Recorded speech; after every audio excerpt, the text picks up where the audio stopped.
Iran से जंग के बीच अमेरिका के हथियारों का स्टॉक 7वें दिन ही खत्म होने लगा है।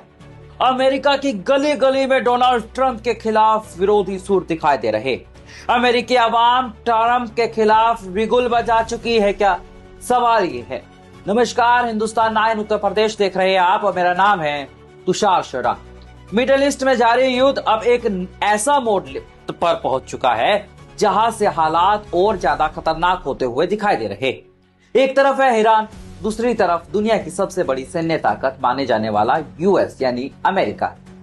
आपको बता दे कि इस युद्ध के 7वें दिन जो खबरें सामने आ रही है उसने कई बड़े सवाल खड़े कर दिए। सवाल यकीनन बड़े हैं। आपको बता दें, पहला दावा ईरान की तरफ से किया गया है कि हथियारों का स्टॉक घट गया है। रिपोर्ट्स के मुताबिक युद्ध के 7वें दिन ही अमेरिका के पास इस्तेमाल होने वाले कुछ अहम हथियारों का स्टॉक तेजी से घटने लगा है। यानी कि अमेरिका अब संकट में आ रहा है। युद्ध जितना लंबा चलता है उतना ही ज्यादा संसाधनों की जरूरत पड़ती है। लेकिन अगर किसी देश को इतने कम समय में ही हथियारों की कमी महसूस होने लगी तो यह रणनीतिक चुनौती भी बन सकता है। देखिए, डोनाल्ड ट्रंप दावे बड़े बड़े करते, लेकिन उनके दावे खोखले भी होते हैं। कितने बड़का झूठा है डोनाल्ड ट्रंप, वो सबको पता है। विशेषज्ञों का कहना है कि आधुनिक युद्ध केवल मिसाइल और बमों से ही नहीं लड़ा जाता, बल्कि लॉजिस्टिक यानी हथियारों की सप्लाई चेन भी उतनी महत्वपूर्ण होती। यानी कि हथियारों की सप्लाई होना बहुत जरूरी है। वही दूसरा दावा बड़ा यह है कि थार्ड सिस्टम तबाह कर दिया है। ईरान ने दावा किया है कि उसने अब तक अमेरिका के 3 थार्ड डिफेंस सिस्टम को निशाना बनाया है। थार्ड मिसाइल डिफेंस सिस्टम दुनिया के सबसे एडवांस एंटी मिसाइल सिस्टम में से एक माना जाता है।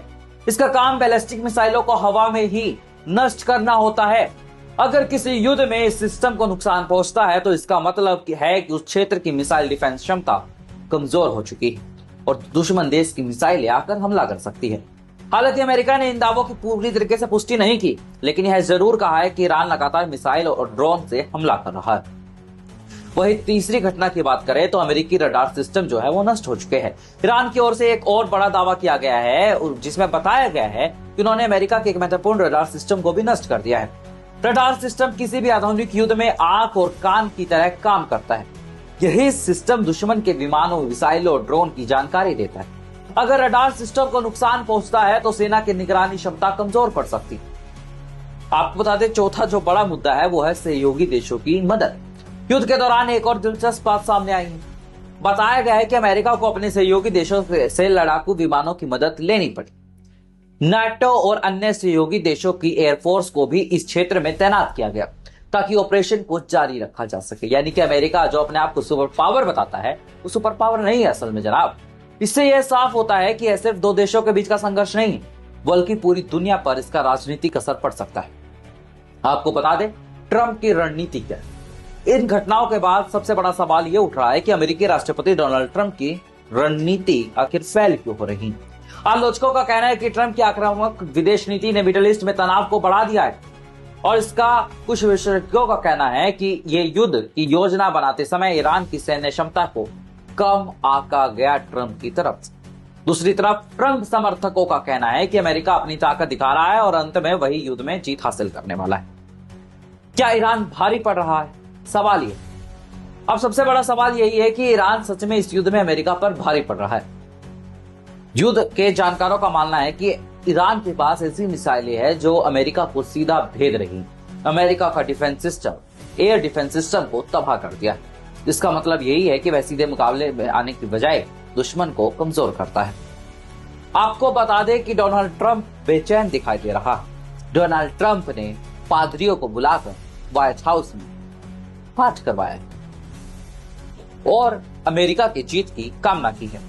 वहीं इसके इतर दूसरी तरफ एक और खबर है। खबर यह है कि कैनेडियन एक साइंटिस्ट प्रोफेसर, उनकी भविष्यवाणियां लगातार सच हो रही। उन्होंने पहले कहा था कि डोनाल्ड ट्रंप दूसरी बार राष्ट्रपति जरूर बने। डोनाल्ड ट्रंप राष्ट्रपति बन गए। उसके बाद उन्होंने भविष्यवाणी की कि 2026 की शुरुआत में अमेरिका ईरान पर हमला कर देगा। यह भविष्यवाणी भी उनकी सच। लेकिन तीसरी भविष्यवाणी उनकी यह थी कि इस युद्ध में अमेरिका की हार हो, और वो भविष्यवाणी अब सच होती हुई दिखाई दे रही। इस पूरे मुद्दे पर आपकी राय क्या है, कमेंट बॉक्स में जरूर दें।